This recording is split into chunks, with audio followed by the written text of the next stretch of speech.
frente.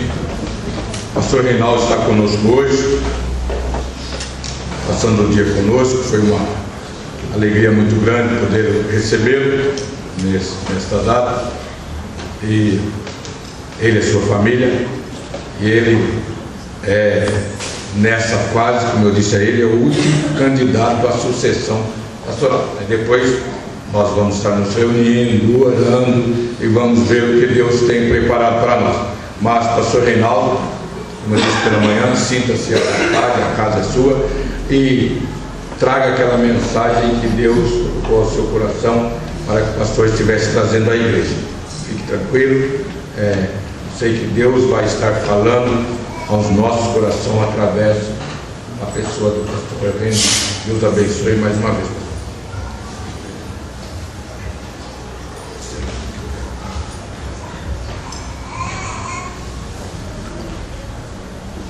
Eu saúdo os irmãos com a doce paz do nosso Senhor Jesus. Amém.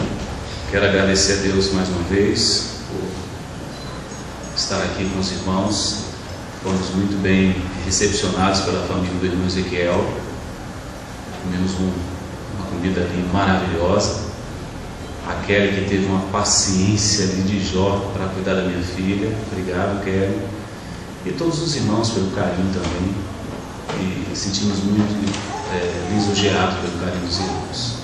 Eu vi falando, acho que Evandro Prosdócio, Evaristo Prosdócio. Marcos Prosdócio foi meu professor na faculdade teológica, na área de grego. E eu lembro que o Marcos foi para Goiânia. Está ainda em Goiânia? Teresópolis. O irmão Ezequiel falou que estava, né? Mas eu louvo a Deus pela vida desta igreja, por poder conhecer os irmãos, e fomos muito edificados também com tudo aquilo que nós podemos ouvir pela parte da manhã e com tudo aquilo que foi feito ainda nesta noite. Gostaria que os irmãos abrissem a palavra de Deus lá no Evangelho de Mateus, no capítulo 24. Mateus, capítulo 24. Eu vou pedir que os irmãos se coloquem de pé.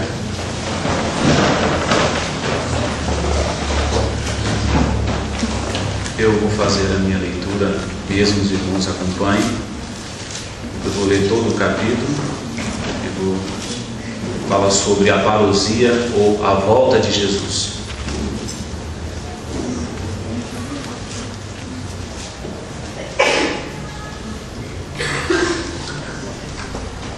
Todos encontraram? Digo amém. Amém. Quem não encontrou, misericórdia. Todos encontraram. Então vamos acompanhar. E quando Jesus ia saindo do templo, aproximaram-se dele seus discípulos para lhe mostrar a estrutura do templo. Jesus, porém, lhes disse: não vedes tudo isso? Em verdade vos digo que não ficará aqui pedra sobre pedra que não seja derrubada. E estando assentado no Monte das Oliveiras, chegaram-se a ele os seus discípulos em particular, dizendo: dize-nos, quando serão estas coisas e que sinal haverá da tua vinda e o fim do mundo? E Jesus respondendo disse-lhes: acautelai-vos que ninguém vos engane, porque muitos virão em meu nome dizendo eu sou Cristo, e enganarão a muitos.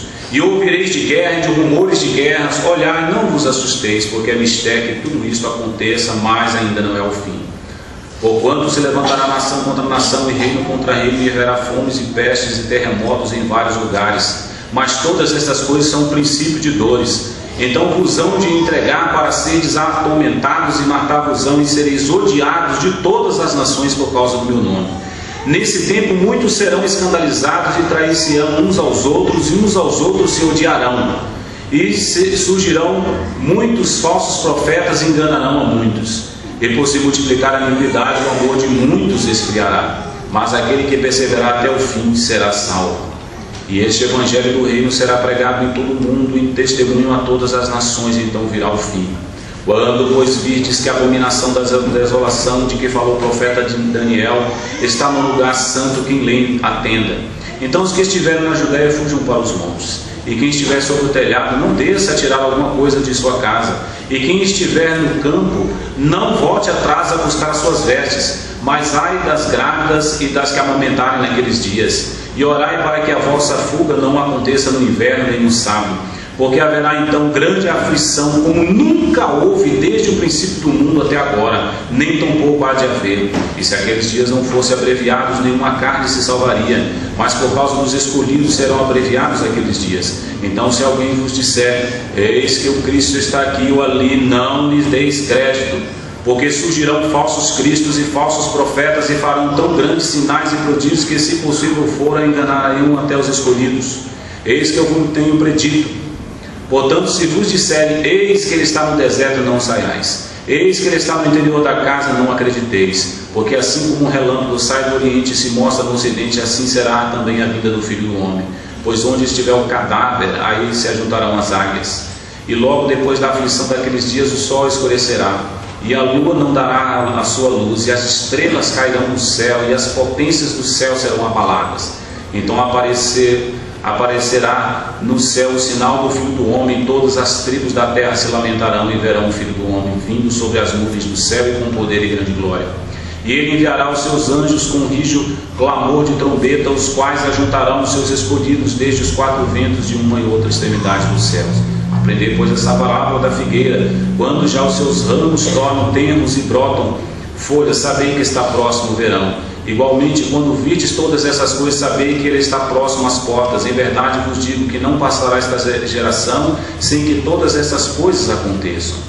O céu e a terra passarão, mas as minhas palavras não hão de passar. Mas daquele dia e hora ninguém sabe, nem os anjos do céu, mas unicamente meu Pai. E como foi nos dias de Noé, assim será também na vinda do Filho do Homem. Porquanto, assim como nos dias anteriores ao dilúvio, comiam, bebiam, casavam e davam-se casamento, e até o dia de Noé, até que Noé entrou na arca. E não receberam até que veio o dilúvio e os levou a todos. Assim será também a vinda do Filho do Homem. Então, estando dois no campo, será levado um e deixado o outro. Estando duas moinhos no moinho, será levado um e deixado o outro. Vigiai, pois, porque não sabeis que hora há de vir o vosso Senhor. Mas considerai-vos isto: se o pai de família soubesse que a vigília da noite haveria de vir o ladrão, o vigiaria e não deixaria minar a sua casa. Amém, meus irmãos? Vamos orar. Deus amado, nós na tua santa presença queremos agradecer pela tua palavra, que é poderosa para transformar a nossa vida.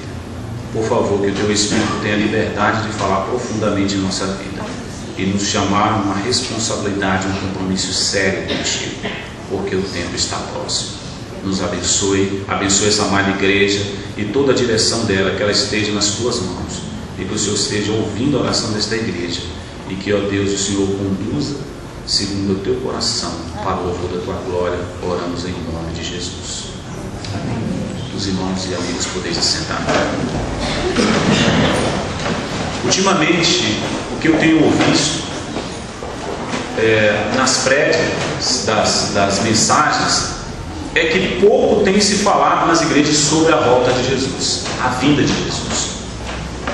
E geralmente as pessoas estão pregando 10 passos para ser abençoado, 5 passos para você ter sucesso, como ser um vencedor, como ganhar, enfim, algumas propostas até de Laí Ribeiro e outras técnicas de marketing têm invadido os púlpitos das igrejas e têm se deixado de falar de uma das mensagens mais profundas da Bíblia, que é a volta de Jesus. Jesus veio ao mundo, nasceu, viveu, morreu, ressuscitou e voltará. Temos falado muito sobre o nascimento de Jesus no Natal, sobre a morte de Jesus, mas temos esquecido de falar sobre a volta de Jesus. E há alguns pontos, ele é muito extenso, daria para nós pregarmos aqui muito tempo, mas nós vamos tentar falar sobre 4 pontos importantes que você precisa colocar em sua vida sobre a volta de Jesus. Como você está preparado para quando Jesus chegar, você ser levado para Deus, para a sua glória, e você ser reconhecido e estar junto como a águia ajunta ali, quando todos serão ajuntados como uma águia ali. Eu queria mostrar para os irmãos o seguinte, que o primeiro ponto que eu queria destacar de preparação para a volta de Jesus é que nós precisamos estar acautelados. Olha aí no versículo 4. E Jesus respondendo disse: acautelai-vos, que ninguém vos engane. O verbo está no imperativo, é uma ordem de Deus. É uma ordem de Deus que estejamos completamente alicerçados e com bastante discernimento sobre a volta de Jesus. Primeiro é a quantidade imensa de seitas que tem surgido a cada dia. É muito grande. Não são poucas, sem contar aquelas chamadas pseudo-evangélicas. Eu tenho já dito o seguinte, que muitas igrejas que falam de Jesus, mas que no seu conteúdo como um todo estão deturpando a palavra de Deus.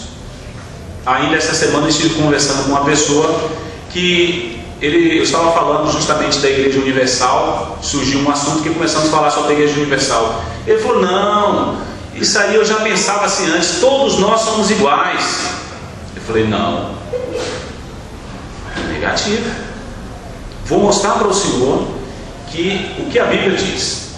Bom, quando Deus chegou para Moisés e disse o seguinte: Moisés, fala a rocha. O que Moisés fez? O que Moisés fez? Bateu na rocha. Para nós, há alguma diferença entre bater e falar? Não há muita, verdade, não é? Falou, bateu, não há muita diferença. Mas para Deus há. Há ou não há? Deus falou o que para ele? Falar na rocha. Quem era a rocha lá em Coríntios, que Paulo diz? E a rocha era Cristo. O que ele fez na rocha?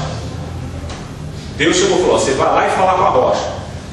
Fala na rocha, ela vai jogar a água para o povo. Mas ele, com aquela pressão do povo, ele pegou o bordão e bateu naquela rocha. Deus não mandou ele fazer isso. Qual foi as consequências que Moisés teve ali? Não entrou na terra de Canaã. Não entrou. Deus até mostrou de um monte para ele poder ver e contemplar a terra, mas ele não colocou o pé lá. Vamos ver o seguinte: Naamã. Quantas vezes Deus mandou Naamã mergulhar pelo profeta Eliseu? Quantas?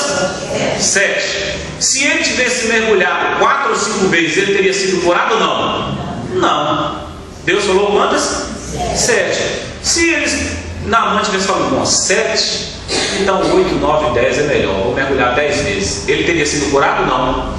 Não. Deus falou o quê?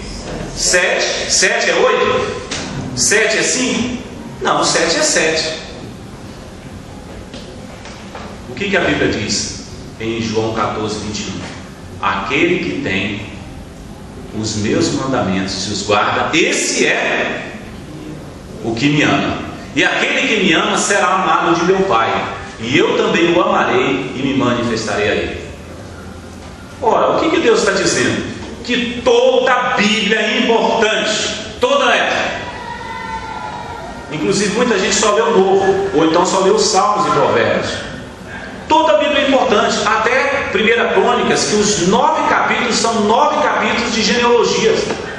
O livro de Levítico, que fala de sacrifício, de rim, de figo, de sangue, de redém. Até o livro de Juízes, de coisas terríveis, de uma tribo praticamente exterminar a outra. A Bíblia fala de coisas terríveis, de estupro, de tantas e tantas coisas. Mas se Deus colocou aqui, é porque tudo que está escrito aqui é importante. Mas as seitas não, separam versículos, esses pseudos evangelhos. E eu posso dizer para os irmãos, a grande maioria das igrejas renovadas e pentecostais, elas estão desviadas a quilômetros da Bíblia. Porque eles têm um padrão que é parecido com o nosso, mas o dia a dia da igreja é totalmente diferente. É totalmente diferente.